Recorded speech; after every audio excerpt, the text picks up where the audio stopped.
Ayurveda homoeo medical camp സംഘടിപ്പിച്ചു.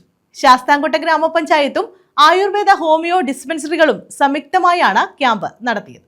ശാസ്താംകോട്ട ഗ്രാമപഞ്ചായത്തിന്റെയും government homoeo Ayurveda ഡിസ്പെൻസറികളുടെയും സംയുക്താഭിമുഖ്യത്തിലാണ് ആയുർവേദ ഹോമിയോ മെഡിക്കൽ ക്യാമ്പ് സംഘടിപ്പിച്ചത്. പള്ളിശ്ശേരിക്കൽ വിദ്യാധിരാജ സ്കൂളിലായിരുന്നു ക്യാമ്പ്. ബ്ലോക്ക് പഞ്ചായത്ത് അംഗം ജയപ്രിയ ഉദ്ഘാടനം ചെയ്തു.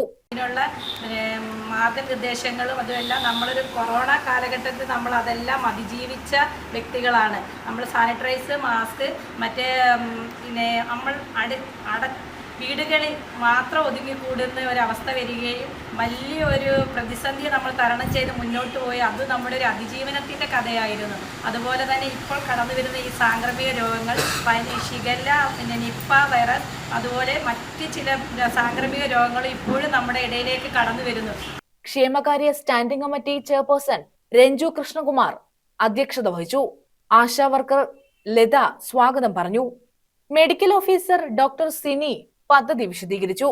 Doctor Nishira, doctor Gaurika Shaju, doctor Neena, Thasni, Nabeesath, Sreeja എന്നിവർ പങ്കെടുത്തു. കുറവാണ്, പക്ഷെ ഇതാണ് ഒരു അപകടകരമായ അവസ്ഥ. കാരണം കണ്ടിന്യൂസ് മഴ പെയ്തുകൊണ്ടിരിക്കുമ്പം ചിലപ്പോൾ ഈ രോഗങ്ങൾ ഇച്ചിരി കുറവായിരിക്കും. കാരണം ഈ കെട്ടിക്കിടക്കുന്ന വെള്ളത്തിലാണ് ഏറ്റവും കൂടുതൽ മഴക്കാല രോഗങ്ങൾ ഉണ്ടാകുന്നത്. ഇതാണ് പ്രശ്നം. നമുക്കൊരു 2 ദിവസം മഴ പെയ്യും, പിന്നെ അത് കഴിഞ്ഞ് മഴയില്ല, വെള്ളം കെട്ടിക്കിടക്കും. വീണ്ടും മഴ പെയ്യും, പിന്നെ മഴയില്ല. അങ്ങനത്തെ ഒരു അവസ്ഥയാണ്. ഒഴുകുന്ന വെള്ളത്തിലല്ല കൂടുതലും ഈ കൊതുകുജന്യ രോഗങ്ങൾ ഉണ്ടാകുന്നത്. News bureau, Sasthamkotta.